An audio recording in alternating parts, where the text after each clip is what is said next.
Existe un lugar en el puerto de Veracruz donde el tiempo parece haberse detenido. Un rincón olvidado donde el progreso se negó a anclar. Es el Muelle 7, una estructura esquelética que se adentra en las aguas oscuras del Golfo como los dedos de un cadáver. Sus vigas de madera, carcomidas por la sal y la humedad de más de un siglo, crujen con cada embate del viento, un lamento constante que se mezcla con el graznido de las gaviotas. El aire aquí es espeso, cargado con el olor penetrante del salitre, el moho y una podredumbre profunda que emana de los cimientos. El agua bajo el muelle no refleja el cielo, es una mancha aceitosa y negra, un ojo muerto que guarda secretos en sus profundidades insondables. Los lugareños, especialmente los pescadores más viejos, evitan este lugar cuando cae la noche, cuentan historias en susurros, leyendas transmitidas de generación en generación sobre el silbador del muelle, una melodía lúgubre y errante que se escucha en las noches de tormenta, un sonido que dicen, pertenece a las almas que el mar reclamó y que nunca encontraron descanso. Es un lugar de finales, un monumento silencioso a algo terrible que la ciudad ha hecho un esfuerzo concertado por olvidar. Pero el nombre Bianchi, en el resto de Veracruz, no evoca decadencia ni terror. Al contrario, está grabado en bronce pulido y tallado en mármol sólido.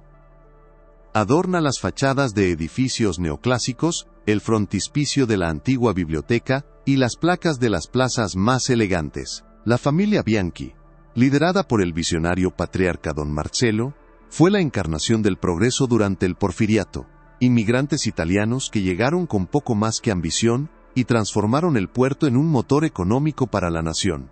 Su naviera era la más poderosa del Golfo, sus barcos, símbolos de modernidad y prosperidad. Eran filántropos, mecenas de las artes, pilares inamovibles de la alta sociedad.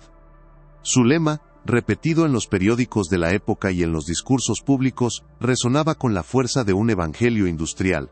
El progreso es el peso que nos impulsa. Una frase que celebraba la carga del trabajo duro, la responsabilidad del liderazgo y el impulso hacia el futuro. Nadie, en aquel entonces, se atrevió a cuestionar la naturaleza de ese peso o el verdadero costo de su milagro económico. Era precisamente esta dualidad, esta contradicción flagrante entre un legado de luz y un lugar de sombras, lo que había capturado la mente de Mateo Vargas. Un joven y meticuloso historiador marítimo, Mateo estaba inmerso en la redacción de su tesis doctoral, un trabajo que inicialmente pretendía ser una celebración del ingenio de la familia Bianchi.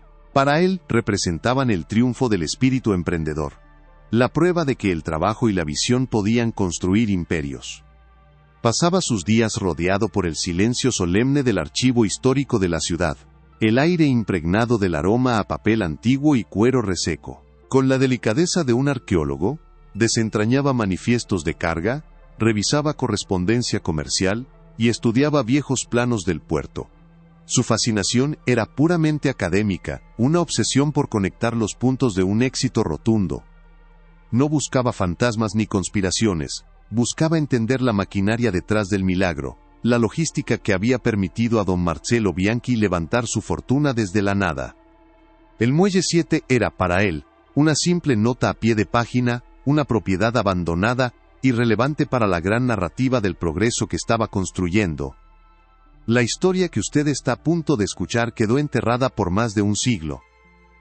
Antes de que desenterremos este secreto, díganos en los comentarios desde qué ciudad nos acompaña. Y si le fascinan los misterios oscuros como este, asegúrese de estar suscrito.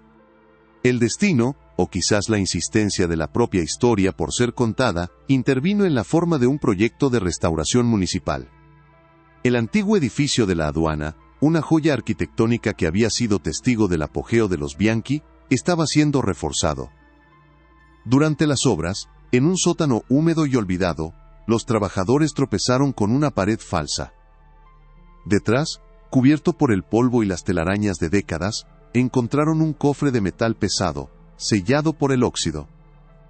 No contenía tesoros ni oro, sino algo mucho más valioso para un historiador. Mateo, habiendo cultivado relaciones con los encargados del proyecto, fue llamado para examinar el hallazgo. El momento en que la tapa del cofre cedió con un gemido metálico, liberando una bocanada de aire viciado y el olor a descomposición de papel, fue el instante en que su investigación cambió de rumbo para siempre.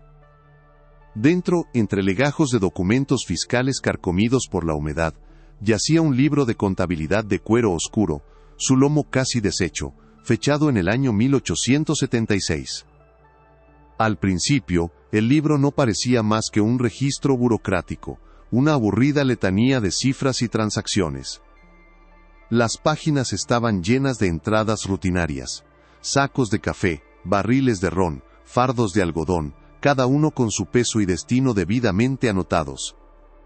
Mateo lo leía con una mezcla de emoción y decepción, catalogando los datos para su tesis, pero entonces, en medio de la monotonía, una serie de entradas recurrentes capturó su atención. Pertenecían a los barcos de la naviera Bianchi. La descripción de la mercancía era extraña, una anomalía en el lenguaje preciso de la contabilidad. No decía café, ni tabaco, ni textiles.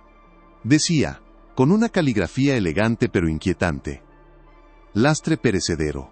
El término era un oxímoron, una contradicción técnica. El lastre, por definición, debía ser duradero, pesado e inerte, como rocas o lingotes de hierro, usado para estabilizar el barco. ¿Qué clase de lastre podía ser perecedero? Aún más desconcertante era el peso anotado, una cifra considerable que no correspondía a ninguna mercancía conocida, y junto a cada una de estas entradas, una extraña firma al margen, una rúbrica que no pertenecía a ninguno de los inspectores de aduanas conocidos. El aire pareció escaparse de los pulmones de Mateo, sintió un escalofrío recorrer su espalda, la certeza instintiva de que no había encontrado un simple registro, sino la primera página de un capítulo terrible que había sido arrancado deliberadamente de la historia. La frase, lastre perecedero, se ancló en la mente de Mateo Vargas con la tenacidad de un fantasma. Repetía las palabras en voz baja, en el silencio de su estudio improvisado, rodeado por el olor a papel viejo y el zumbido distante del tráfico de la ciudad moderna. El término era una aberración, una pieza de un rompecabezas que no encajaba en ninguna imagen conocida de la logística marítima del siglo XIX. El lastre, esa carga muerta de rocas, arena o hierro, era el contrapeso fundamental para la estabilidad de un navío, el ancla invisible que lo mantenía erguido contra la furia del océano. Su naturaleza era la permanencia, la inercia. Hacerlo perecedero era como hablar de fuego helado o de una oscuridad luminosa. Mateo pasó noches enteras con el libro de contabilidad abierto bajo la luz de una lámpara. Su superficie de cuero agrietada como la piel de un anciano. Trazaba con el dedo la caligrafía del contable, precisa y elegante, hasta llegar a esa extraña anotación. Y luego, la firma al margen, una rúbrica nerviosa, casi ilegible, que no correspondía a ningún funcionario de la aduana de la época cuyos registros había memorizado. Era la firma de un espectro, un testigo anónimo de un secreto que se negaba a permanecer ahogado. El primer impulso de Mateo fue puramente académico. Se sumergió en manuales de navegación de la época, en diccionarios de terminología naval, y en correspondencia comercial de otras compañías navieras. Buscaba una explicación lógica, un término arcaico que hubiera caído en desuso, una práctica olvidada que pudiera resolver el enigma de forma sencilla. Quizás se trataba de un tipo de mercancía orgánica utilizada como lastre temporal, como cocos o madera densa que luego se vendería en el puerto de destino. Pero cada búsqueda terminaba en un callejón sin salida. Ningún texto, ningún experto consultado, había oído jamás hablar de un lastre diseñado para pudrirse. La frustración comenzó a carcomer su disciplina. Sentía que el libro de contabilidad se burlaba de él, que sus páginas susurraban una historia que él era incapaz de oír. La obsesión dejó de ser sobre su tesis, se convirtió en una necesidad personal de arrancar la verdad de ese silencio de tinta y papel. La familia Bianchi, aquellos titanes del progreso, se volvían cada vez más opacos. Su legado brillante comenzaba a mostrar fisuras que solo él podía ver, y en esas grietas se asomaba una oscuridad insondable. Decidió que el libro de aduanas era solo una mitad de la ecuación, la otra debía encontrarse en los propios archivos de la naviera Bianchi, si es que aún existían. Su investigación lo llevó a una fundación histórica financiada por los descendientes lejanos de la familia, una institución dedicada a preservar el impoluto legado de don Marcello. Tras semanas de solicitudes formales y de demostrar sus credenciales académicas, le concedieron acceso a una bóveda climatizada en el sótano de un antiguo edificio bancario. El aire allí dentro era frío, estéril y olía a químicos de preservación. Los registros de la naviera Bianchi no estaban en cofres olvidados, sino en cajas de archivo de cartón libre de ácido, meticulosamente catalogados. Mateo sintió una extraña disonancia. Afuera, en el archivo municipal, había tocado la historia cruda y polvorienta. Aquí, la historia había sido saneada, embalsamada, convertida en una reliquia intocable. Por un momento, pensó que no encontraría nada, que cualquier evidencia comprometedora habría sido purgada hacía mucho tiempo. Pero la arrogancia, a menudo, es el mejor amigo del historiador. Durante días, se perdió en un mar de números y nombres de barcos, cruzando las fechas del libro de aduanas con los registros internos de la compañía. El trabajo era agotador, una danza monótona entre dos juegos de libros que parecían contar historias paralelas pero distintas. Y entonces, lo encontró. Los barcos que, según la aduana, transportaban lastre perecedero, aparecían en los registros de la naviera, pero sus manifiestos estaban casi vacíos. No se listaba ninguna carga oficial. Eran viajes fantasma, invisibles para los registros públicos de comercio. Más revelador aún fue el horario de sus partidas. Mientras los barcos de café, tabaco y textiles zarpaban con la marea de la mañana, a la vista de todo el puerto, estos navíos específicos siempre, sin excepción, levaban anclas después de la medianoche. Zarpaban bajo el manto de la oscuridad, deslizándose fuera de la bahía como espectros, sus luces apenas visibles contra la negrura del golfo. El lema de la familia «El progreso es el peso que nos impulsa» comenzó a adquirir un eco siniestro en la mente de Mateo. ¿Qué clase de progreso necesitaba ocultarse en las sombras de la noche? El siguiente descubrimiento fue aún más perturbador.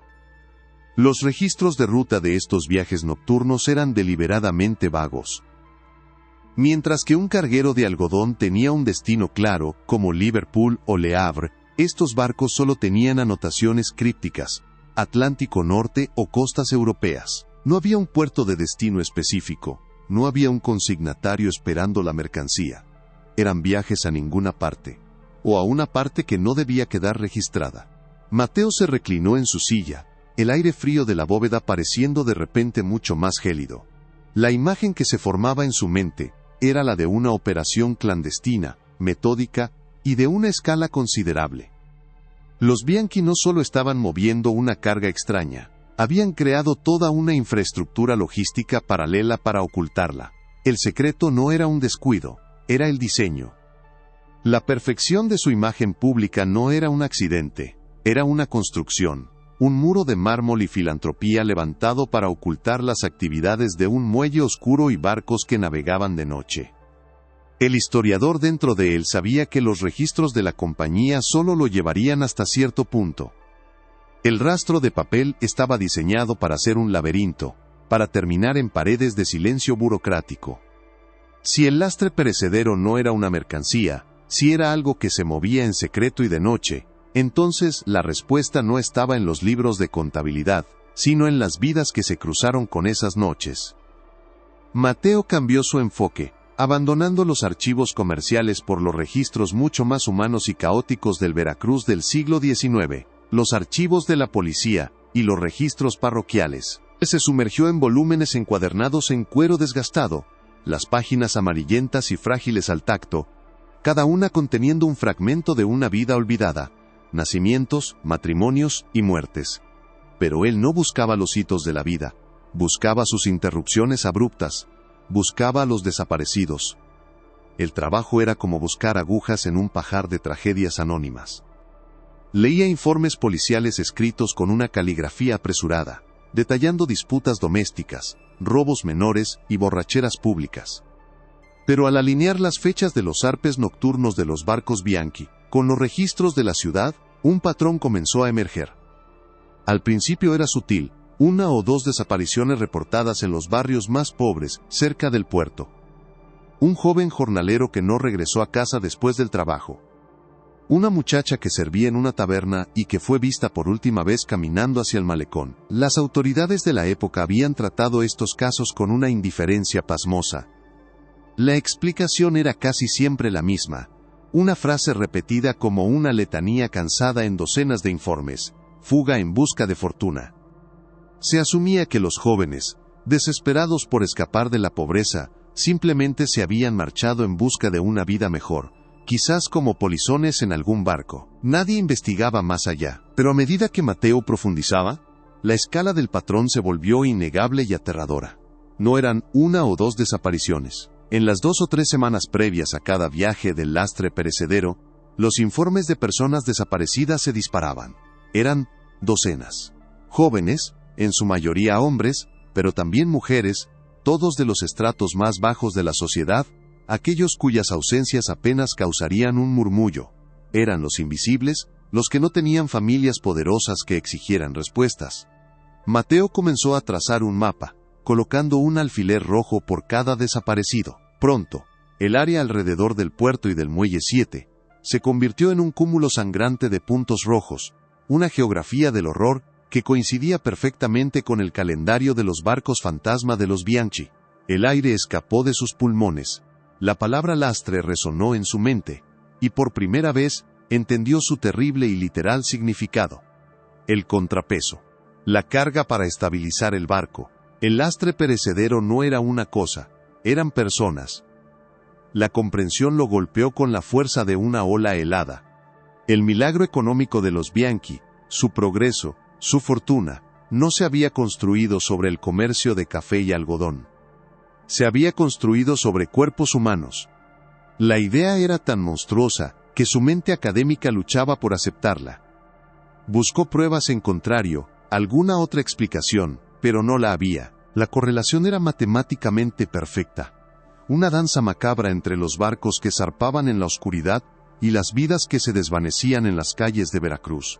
La frase fuga en busca de fortuna se transformó en su mente, su cinismo ahora evidente. No era una explicación, era un encubrimiento.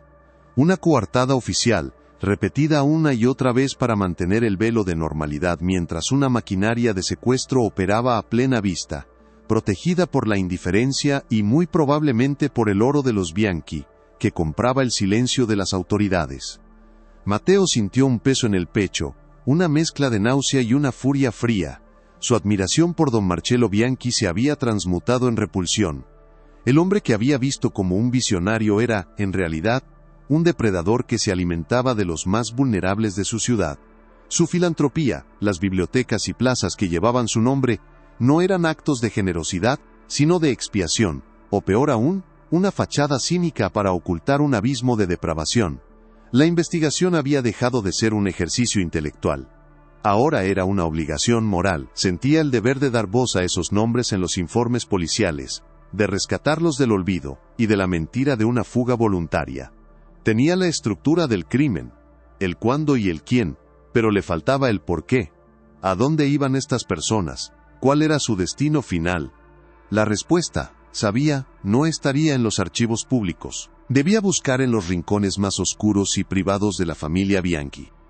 Su búsqueda lo llevó a los archivos de una universidad local, a una colección de documentos donada décadas atrás por un descendiente de una rama menor de la familia Bianchi, alguien que aparentemente no había sido parte del círculo íntimo. La colección estaba mal catalogada, considerada de poca importancia. Contenía principalmente invitaciones a eventos sociales, recibos de sastres y correspondencia trivial. Mateo pasó días revisando cajas de papeles quebradizos, el olor a polvo, y tiempo llenando sus fosas nasales. Estaba a punto de rendirse cuando encontró un paquete de cartas atado con una cinta de seda descolorida.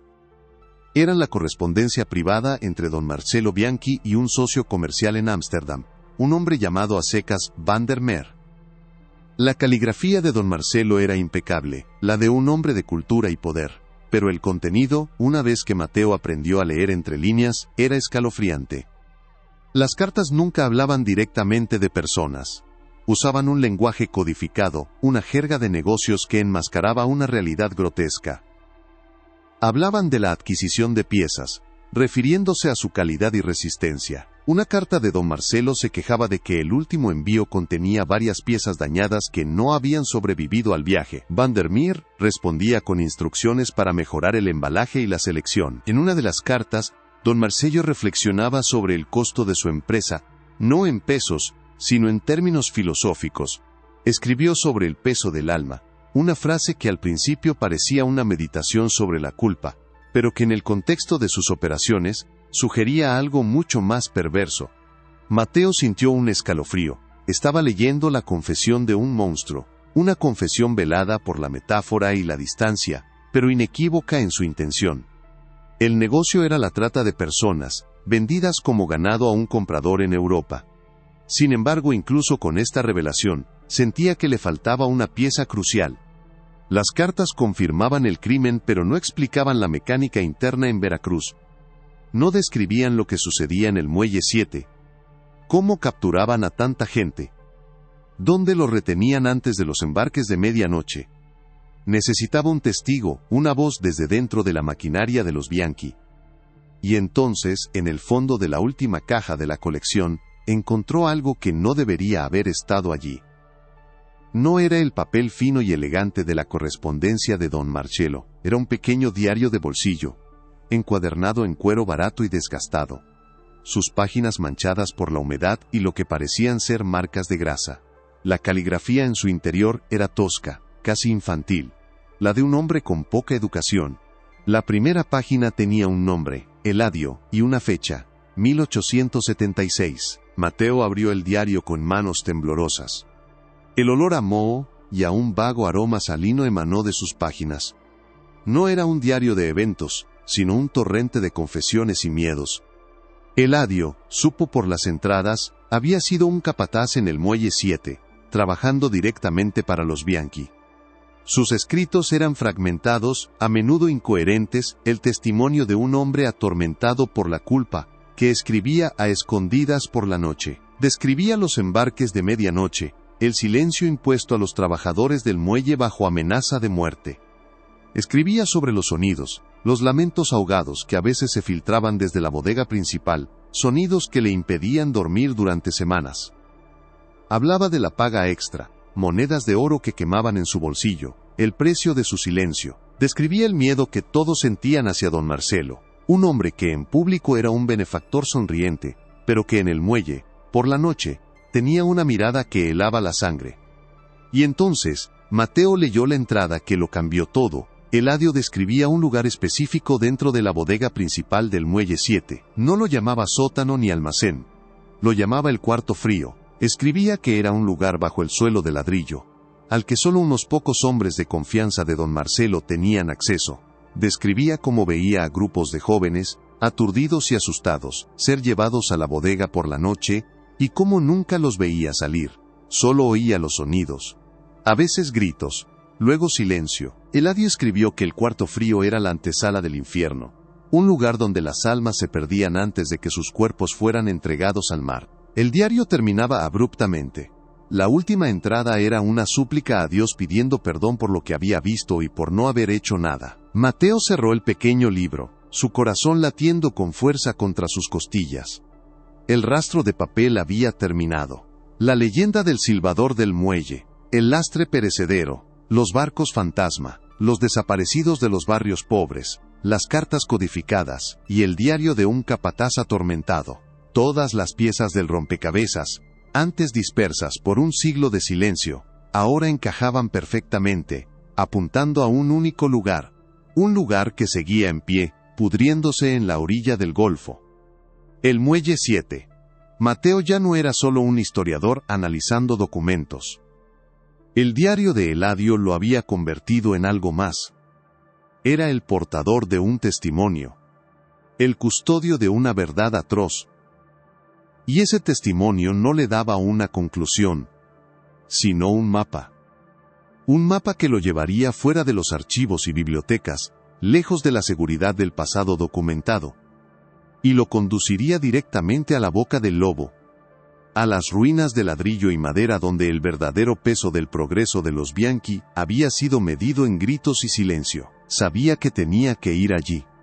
Tenía que encontrar la puerta del cuarto frío. La luz del sol poniente teñía las aguas del golfo de un color anaranjado y sangriento, mientras Mateo Vargas se aproximaba al muelle 7. La estructura se recortaba contra el cielo como el esqueleto de una bestia prehistórica, sus costillas de madera carcomida gimiendo con cada ráfaga de viento salino. El aire aquí era diferente al del resto del puerto. Era más pesado, cargado con el olor a descomposición de la madera mojada, el hedor metálico del óxido y algo más, un aroma subyacente a estancamiento y olvido, como el aliento de una cripta abierta por primera vez en un siglo. Se detuvo al borde de la estructura, sintiendo la vibración de las olas chocando contra los pilotes bajo sus pies. El diario de Eladio, guardado de forma segura en su bolso, parecía pesar 1 tonelada, cada palabra una piedra que lo arrastraba hacia este lugar de finales.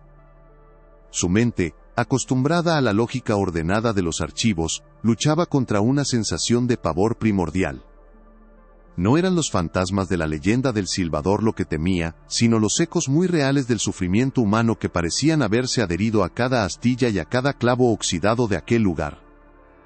Sabía que la historia no solo se escribe en papel, a veces, se graba en la piedra y la madera, esperando a que alguien tenga el valor de leerla. Con una determinación forzada, Mateo puso un pie en el primer tablón del muelle. El crujido que produjo fue un sonido agudo y lastimero, como si la estructura protestara por la intrusión. Avanzó con cautela, sus pasos resonando en el silencio antinatural del lugar, un silencio solo roto por el lamento del viento y el graznido distante de las gaviotas. A cada lado los tablones rotos revelaban el agua negra y aceitosa que se movía lentamente debajo. Un abismo líquido que parecía absorber la luz. Miró hacia la bodega principal al final del muelle. Un edificio de ladrillo oscuro cuyas ventanas rotas eran como cuencas vacías en un cráneo. El diario de Eladio lo había descrito como un lugar de trabajo durante el día, pero por la noche, se transformaba. Se transformaba en la antesala del infierno. Mateo sintió un escalofrío que no tenía nada que ver con la brisa marina. Podía casi imaginar las siluetas de los hombres moviéndose en la oscuridad, el brillo de las linternas, el silencio tenso y expectante antes de la llegada de los barcos fantasma. Estaba caminando sobre un escenario, uno donde se había representado una tragedia de proporciones inimaginables, y ahora, casi 150 años después, él era el único espectador. La puerta de la bodega colgaba de una sola bisagra oxidada, gimiendo con el vaivén del viento. Mateo la empujó con cuidado, y el interior lo recibió con una bocanada de aire frío y viciado, un miasma de polvo, moho, y la vaga pestilencia de la podredumbre animal, quizás de ratas u otros bichos que habían hecho de aquel lugar su tumba. La luz del atardecer se filtraba a través de los agujeros en el techo y las ventanas rotas, dibujando largos y fantasmales dedos de luz sobre el suelo cubierto de escombros. El espacio era cavernoso, mucho más grande de lo que parecía desde fuera. Viejas cajas de madera deshechas, barriles rotos y restos de aparejos de pesca yacían esparcidos como los huesos de una comida olvidada. El silencio aquí era diferente, más profundo, como si las gruesas paredes de ladrillo absorbieran todo el sonido del mundo exterior. Mateo sacó una linterna de su bolso, y su haz de luz cortó la penumbra, revelando la danza de innumerables partículas de polvo suspendidas en el aire. Recordó las palabras de Eladio, un lugar bajo el suelo de ladrillo, su búsqueda comenzaba ahora. Comenzó a caminar metódicamente por el perímetro de la bodega, barriendo el suelo con el haz de su linterna. Los ladrillos del piso estaban desgastados, rotos en algunos lugares, cubiertos por una gruesa capa de suciedad y guano de pájaros. Buscaba cualquier irregularidad, cualquier señal de que una sección del suelo no era como el resto. El diario del capataz no había proporcionado un mapa exacto, solo una descripción aterradora y la ubicación general. Cerca de la pared trasera, donde se almacenaban las anclas de repuesto, Mateo encontró el rincón, una pila de enormes anclas oxidadas que parecían criaturas marinas fosilizadas. El trabajo de moverlas, o incluso de mirar detrás de ellas, sería imposible para un solo hombre. La frustración comenzó a apoderarse de él. ¿Había llegado hasta aquí para ser detenido por un montón de hierro viejo? Su mente de investigador le recordó que la desesperación es el enemigo de la observación. Respiró hondo, calmando el latido de su corazón, y comenzó a examinar el suelo alrededor de las anclas con una atención renovada, casi microscópica. Fue entonces cuando lo notó. No era una diferencia en los ladrillos mismos, sino en el mortero que los unía. En la mayor parte del suelo, el mortero era antiguo, desmoronándose al tacto. Pero en una sección rectangular de aproximadamente 2 por 3 metros, justo al borde de la pila de anclas, el mortero era diferente. Era más oscuro, más firme, como si hubiera sido aplicado en una fecha posterior. Alguien había levantado estos ladrillos y los había vuelto a colocar. Mateo se arrodilló, el corazón martillándole en el pecho. Sacó una pequeña paleta de su bolso de herramientas y comenzó a raspar con cuidado una de las juntas. El mortero más nuevo cedió con más facilidad de lo que esperaba. Debajo, no había tierra, sino un hueco oscuro. Con manos temblorosas, trabajó durante casi 1 hora, levantando un ladrillo tras otro, el sonido de sus herramientas resonando en el vasto silencio de la bodega. Finalmente, reveló el borde de una pesada trampilla de madera, con un anillo de hierro incrustado en su centro. Estaba cubierta por los ladrillos para ser invisible. Había encontrado la entrada al cuarto frío. El anillo de hierro estaba frío y áspero bajo sus dedos. Tiró con todas sus fuerzas, y al principio, la trampilla no se movió, sellada por décadas de humedad e inacción. Gruñó por el esfuerzo, sus músculos protestando. Por un momento, el pánico lo invadió. ¿Y si no podía abrirla? ¿Y si la verdad iba a permanecer sellada para siempre, a solo unos centímetros de su alcance? Reunió todas sus fuerzas para un último tirón. Con un gemido prolongado y espeluznante de madera podrida rozando contra la piedra, la trampilla cedió. Se levantó lentamente, revelando una negrura absoluta y liberando una ráfaga de aire tan frío y fétido que Mateo retrocedió, ahogándose. Olía a tierra húmeda, a moho milenario y a algo más, un olor metálico y enfermizamente dulce que su mente se negó a identificar. Era el olor de la desesperación, el hedor de un lugar donde la esperanza había muerto hacía mucho tiempo.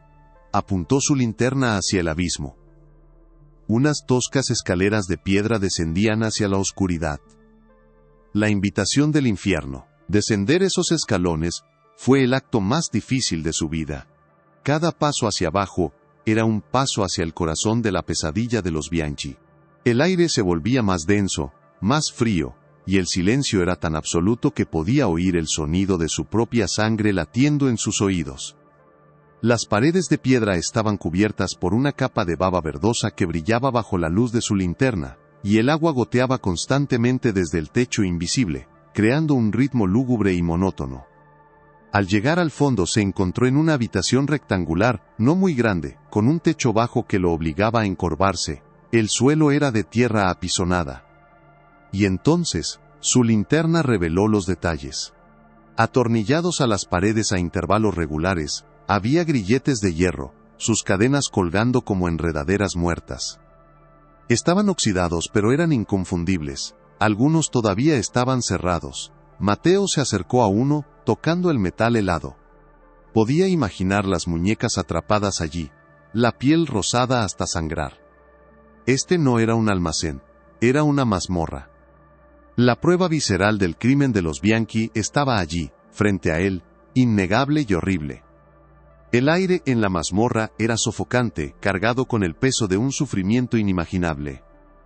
Mateo recorrió el espacio con su linterna, iluminando los rincones oscuros, sintiéndose un profanador, un intruso en un sepulcro de almas vivas.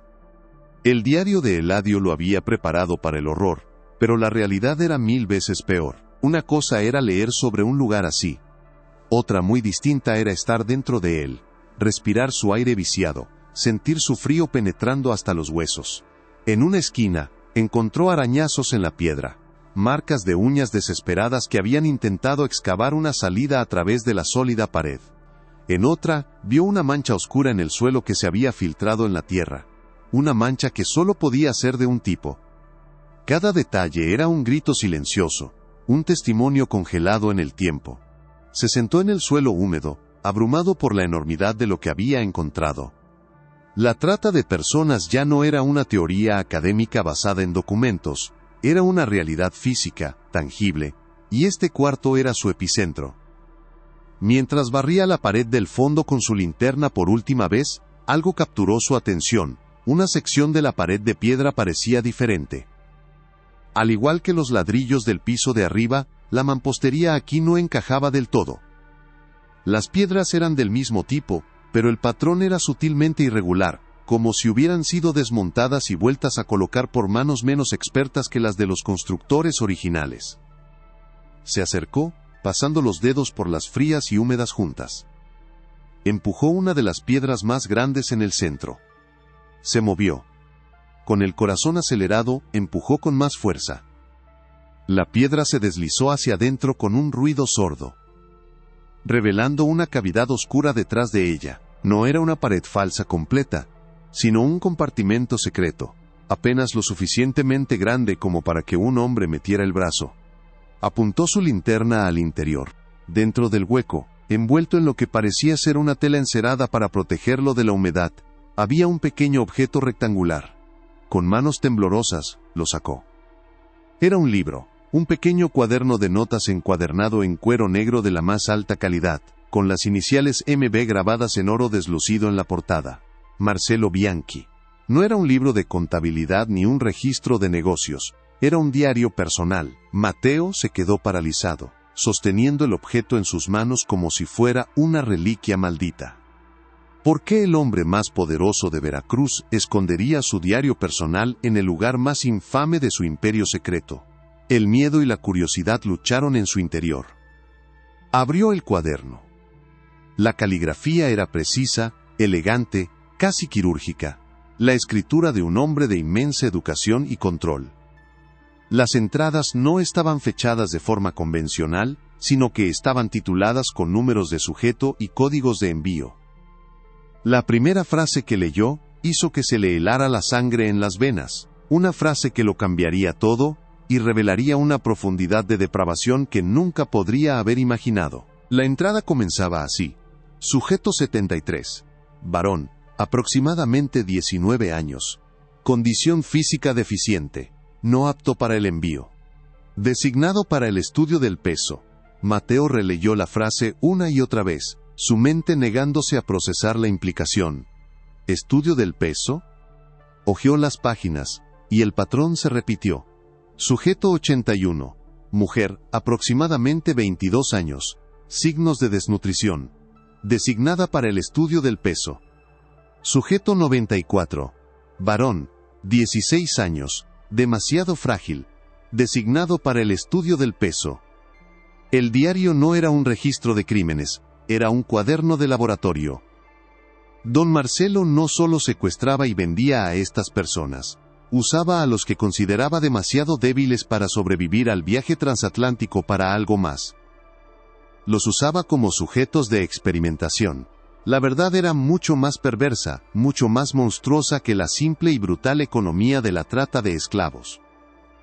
Este no era solo un empresario criminal, era un científico loco, un filósofo de la muerte.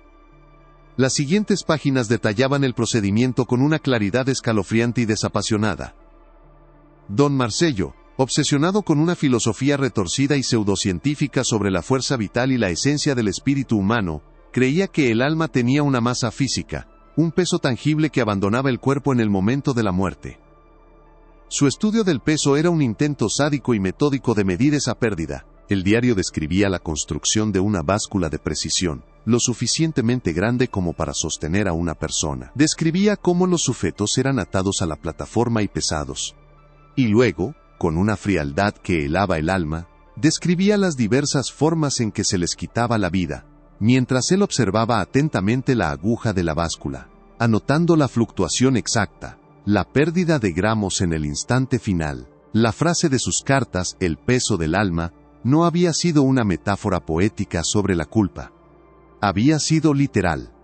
Mateo tuvo que apoyarse contra la pared húmeda de la mazmorra, sintiendo que el aire le faltaba. Las náuseas subieron por su garganta.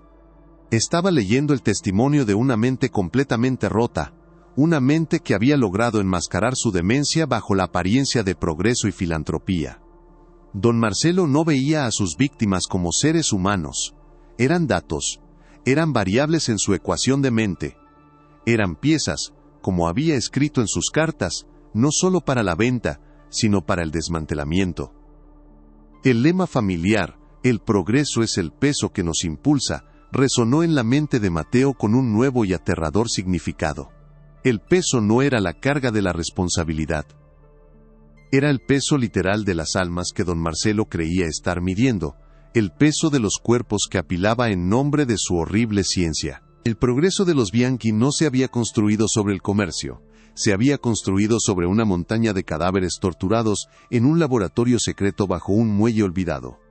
¿Qué parte de esta sombría revelación te ha impactado más? Deja tu reacción en los comentarios. El diario continuaba, cada página un nuevo círculo del infierno. Don Marcelo teorizaba que las muertes más lentas y agónicas podrían resultar en una mayor pérdida de peso, ya que el alma luchaba más por liberarse. Describía experimentos que involucraban el hambre, la deshidratación, la exposición al frío. Escribía sus observaciones con la misma precisión con la que un botánico describiría una nueva especie de planta. No había rastro de remordimiento, solo la frustración de un científico cuando sus resultados no eran consistentes. Se quejaba de las variables incontrolables, del pánico de los sujetos que afectaba la precisión de la báscula. Era el documento más inhumano que Mateo había leído jamás, una ventana a un abismo de crueldad tan profundo que desafiaba la comprensión. La leyenda del silbador del muelle adquirió un nuevo y terrible significado. No era el viento. Eran los ecos de los gritos de los sujetos de don Marcelo, atrapados para siempre entre las paredes de este matadero. Sosteniendo el diario en sus manos, Mateo sintió el peso de más de un siglo de secretos. Tenía en su poder la prueba irrefutable, la confesión del propio monstruo. El libro de contabilidad había sido el mapa, el diario del capataz había sido la llave. Y este cuaderno, el diario de Marcello Bianchi, era la verdad en toda su desnudez grotesca. La historia completa estaba ahora en sus manos, una narrativa de horror que superaba con creces las leyendas locales. El misterio del lastre perecedero estaba resuelto. No eran solo cuerpos para estabilizar un barco.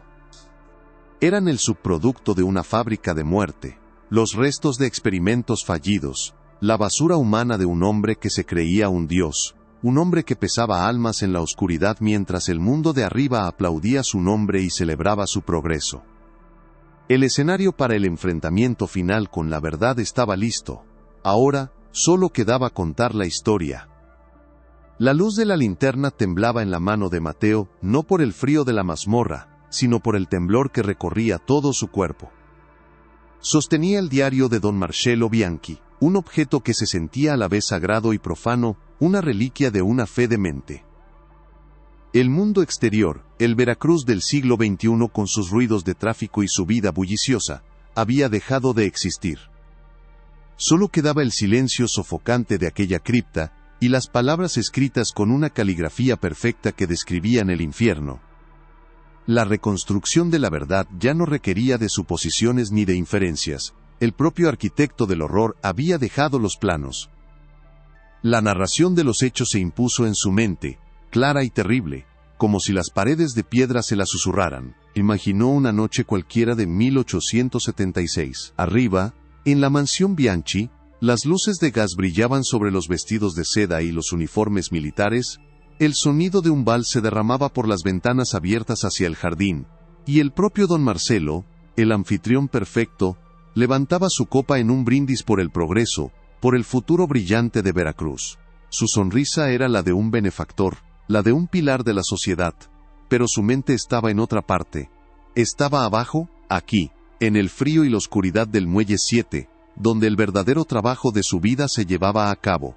Mientras su familia celebraba, él descendía a este laboratorio secreto, para continuar con su estudio del peso, un eufemismo tan clínico y aterrador como los actos que describía. El diario era el testimonio de un hombre que había divorciado por completo sus acciones de cualquier concepto de moralidad.